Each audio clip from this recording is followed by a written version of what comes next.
Greetings, comrades. Hope this finds you well. Quick shout out to INN, the Indian News Network, which I'm stoked to be a founding member of. Definitely follow INN on all the different social media platforms.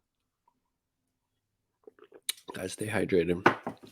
So this is a pretty interesting article. I'm not going to have time to read through all of it, but I recommend you do, by Chris Hedges. I found this at Mint Press, and it's about the Ghislaine Maxwell trial, and the title is Chris Hedges. The Ghislaine Maxwell trial is an American Satyricon. So pretty interesting. So let's check that out. Hope you're doing good today. I'm doing pretty amazing. I just got done outside from harvesting some potatoes from some containers and grow bags in our backyard garden. And I got a decent amount. I'm going to weigh it later just to see how much we got, but it's a nice harvest. The Maxwell trial will not hold the powerful men complicit in the rape and abuse of countless girls by the Epstein ring accountable or challenge the oppressive systems which fuel the scourge of male violence. One sec. Want to make sure I'm using the right microphone here. And we are.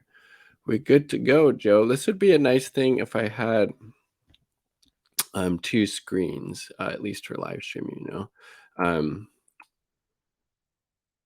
then just look at the list of people, and this, again, as he states out, isn't even all of them that have been linked to, Epstein and his, sex trafficking and these, rape and just horrible abuse of these, women and young girls as well, right?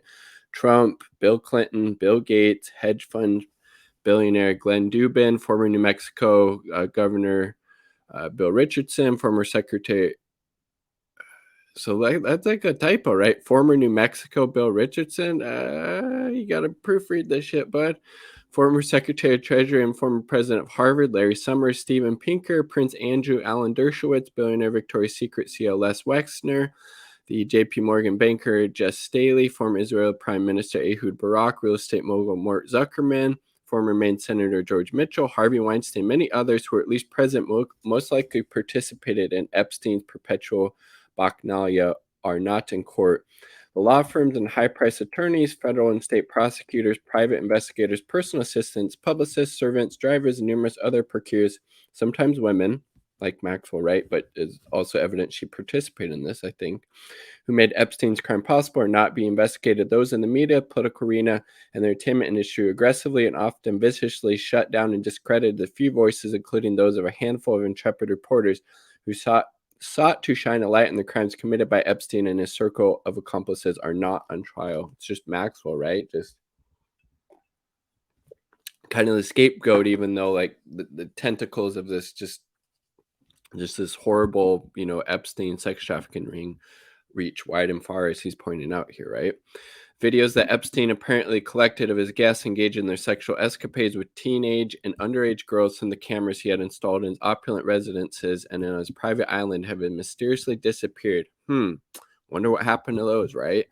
Most probably into the black hole of the FBI, along with other crucial evidence. Epstein's death in New York jail cell, while officially ruled as suicide, is in the eyes of many credible investigators a murder. With Epstein dead, yeah, again, if that had went to trial, just think about the stuff that he might have said or the evidence he would have shared. So I think, there's definitely, a lot of motives by a lot of powerful people that, to have Epstein killed, right, and make it look like a suicide.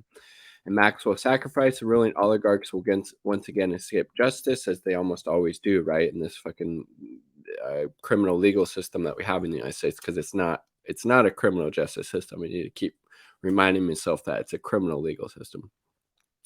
Epstein case is important because of how much is being covered up. It's a window into the scourge of male violence that explodes in decayed cultures fueled by widening income disparities, 100%, collapse of social contract, and grotesque entitlements that come with celebrity, political power, and wealth. When a ruling elite perverts all institutions, including the courts, into instruments that serve the exclusive interests of the entitled, when it willfully neglects and abandons larger and larger segments of the population, girls and women always suffer disproportionately.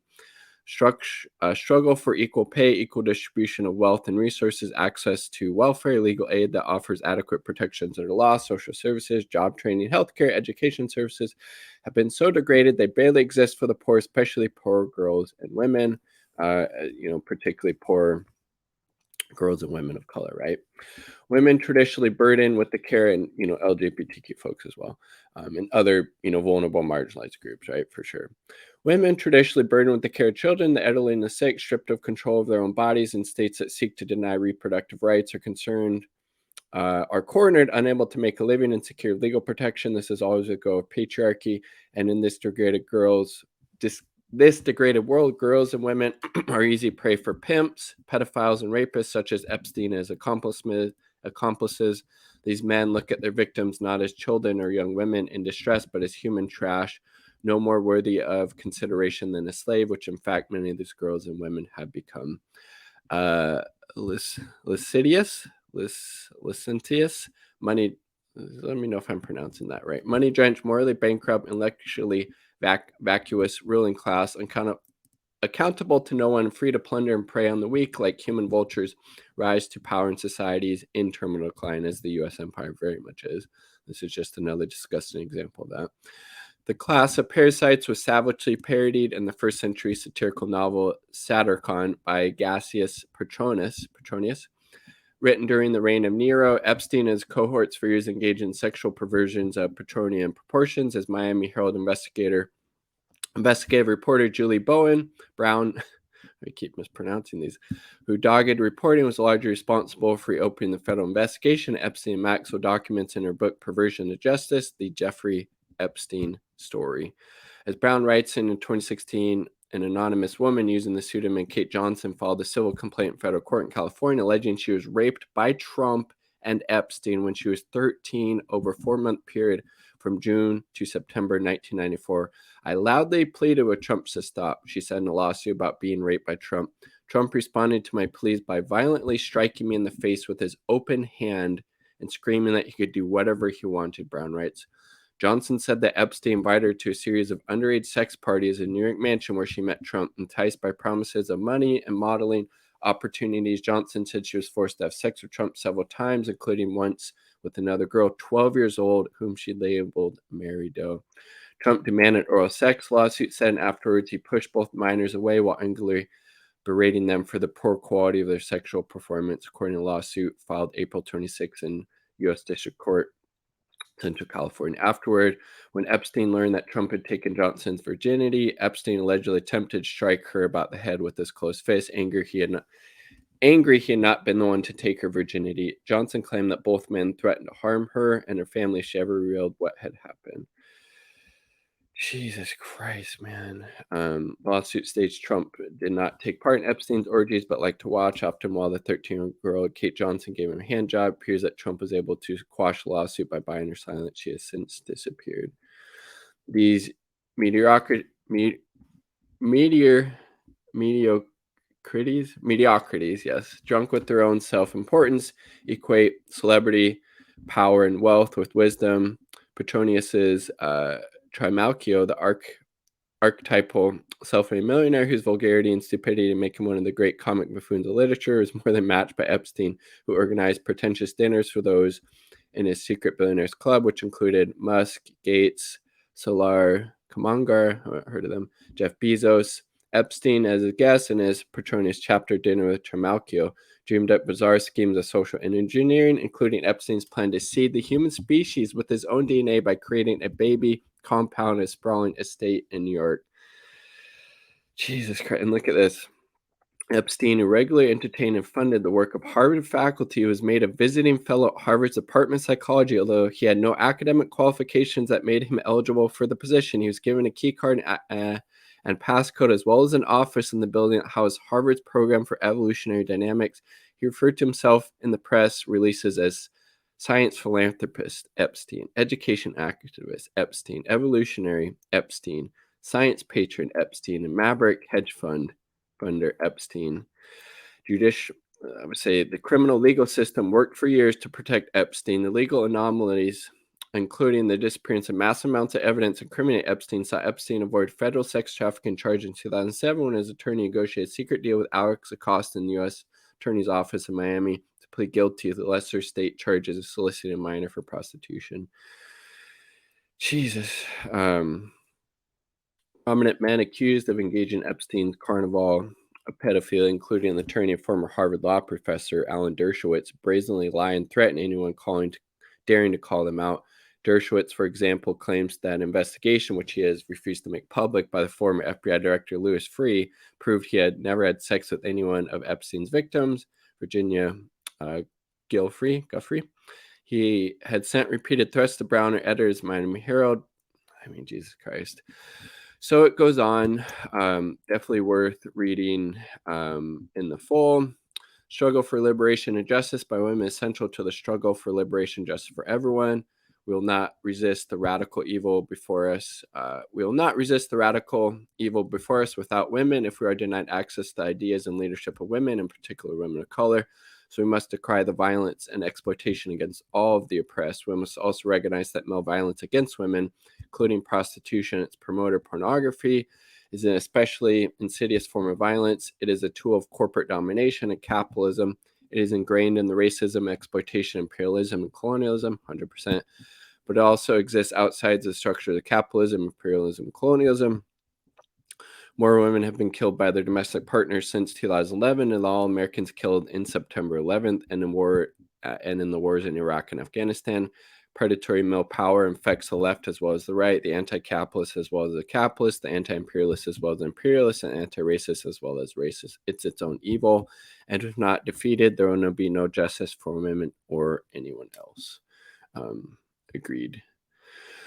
So pretty interesting there, and I think one of the big takeaways that I get from that Hedges article is how the criminal legal system protects the wealthy and the powerful, particularly wealthy men, and there's just so many.